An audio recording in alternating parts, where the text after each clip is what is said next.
Her idol as a kid, Magic and Kobe. Today, a chance to break the record against the team that Magic owns, the Los Angeles Sparks. She stands 14 points away from WNBA history. We should mention it wasn't the best of days for her early or her team. Little bit of frustration early on. Got herself teed up, had 3 fouls early, and you're thinking, hey, she's just 14 points away. She's already the all-time leading three-point shooter. Is it not going to happen today in front of her friends and family? Remember, they're playing at the Sparks. Oh, that language there from Diana. I understand. She's a competitor. In the second, she got on her game, and you were looking at WNBA history. That basket right there, passing Tina Thompson, who had held the record for 7 years. Unbelievable moment. Look at her. She's still trying to get her teammates fired up because they were down big at that point.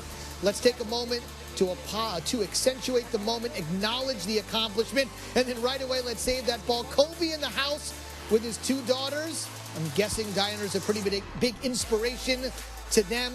She was great. Not a great day for the Mercury. 90-59, the final today. Let's take a look at some of her career accomplishments. There are many. At the top of the list, again, the leading scorer in WNBA history. Most three-pointers, set that earlier this month. 3 NCAA titles at UConn, 3 titles in this league, 6 EuroLeague titles. She goes over there in the offseason. 4 Olympic gold medals. She could make it 5 in 2020. Kobe was in the house to congratulate her. And LeBron, who you saw at the top of our program, did so today on social media. What up, y'all? Just checking in with y'all, man. This message is for the one and only in WNBA all-time leading scorer, Diana Taurasi. What an unbelievable accomplishment, DT. So happy for you, so proud of you, man, and everything you've been doing throughout your whole career. You've set the standard not only for women's basketball and so many girls as I looked up to you, but in basketball in general. You know, the way you've played the game for so many years at the level that you played it at. So much respect, and you know, I wish I could have been in LA today to see you actually set the record and break the record. But just congratulations to you. Unbelievable talent, unbelievable person. You had an opportunity to spend a few summers with you playing for the Olympic teams and things of that nature, and having some great conversations and back and forth about who the best here and who the best there and things of that nature. I got nothing but respect. I love how you play the game. I love how you approach the game. I love your mindset. And it's only right that today you become the all-time leading scorer in WNBA history. So much respect, much love. You know, I'm always here, always have been. And, you know, it's only right that you set the record in those kicks today, too, by the way. Salute, DT, the GOAT, uninterrupted.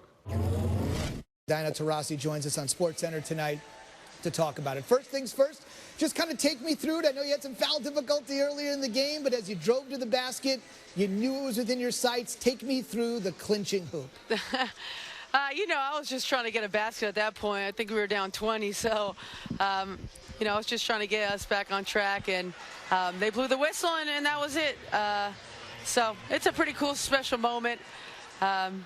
You know, it's a lot of basketball. I've been really lucky, played with a lot of great players, a lot of great coaches.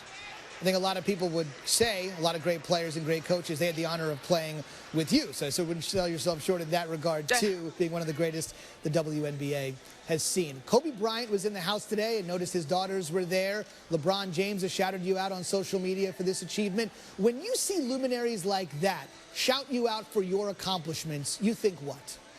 I mean, they're the homies, you know. I grew up watching Kobe play. He was my idol. You know, Brian and I, we've been playing side by side from the Olympics. I've been watching his career. You know, obviously he's done some amazing things, and he's going to go down as, you know, probably the best ever. You know, when guys like that show you some love, it feels good.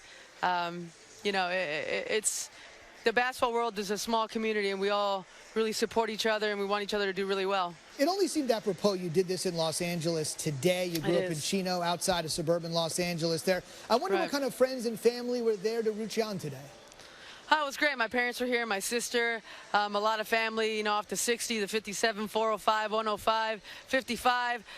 You know, this is where I played all my basketball growing up. It's, you know, to me, the best city in the world. If you're talking about young high school players and AU players trying to get better, there's no better competition than LA. You dropped a lot of numbers. Let me drop one more on you. 7,494. That's your amount of points right now. It's amazing and counting. Couple more things for you here. You mentioned your parents were there. It's Father's Day. Your father, Mario, well-known soccer player. He said that he's so proud of you. You mentioned that he was such an inspiration to you. On this particular day, with Dad in the house and you making history, what was that like? It's pretty special. You know, I have so much respect for my father. You know, he taught my sister and I what hard work was and what the grind is. And, you know, through it all, he said one thing, just be humble. So, you know, today I feel really humble. I want to ask you one more thing. This is not about your father, but another man that has obviously played a large part in your career, and that's Gino Auriemma. I know several years ago, I know a lot of college basketball fans know this story. You got together with Gino, and you kind of said to him, I want to be the best that's ever played this game. And I want you to take me through that conversation, because you're talking about one of the greatest players in UConn history and the greatest coach in women's basketball history, and you telling him you wanted to be the best in history. When you said that, when you guys had that moment together, take me back then and then what that has meant now. Yeah, it was, I think it was a conversation we had now. It seems like forever ago. You know, we were down in his wine cellar. You know, maybe I had too much wine. Maybe I did.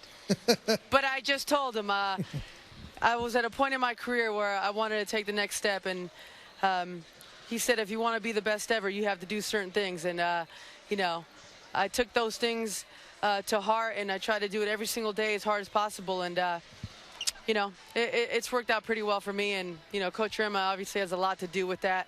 From day one that I got to Connecticut at UConn, he gave me the blueprint, and it wasn't always easy. No, I think pretty well, as you described it, as being a little bit modest. Multiple college championships, multiple WNBA championships, multiple EuroLeague championships, multiple Olympic gold medals. I'd say it's turned out pretty well. You've had some great influences in your life, and I'm glad many of them were able to be there in person, and plenty more to come for the WNBA's greatest scorer ever. Diana, thank you. Thanks, Zeus. You got it. Great to be with you today.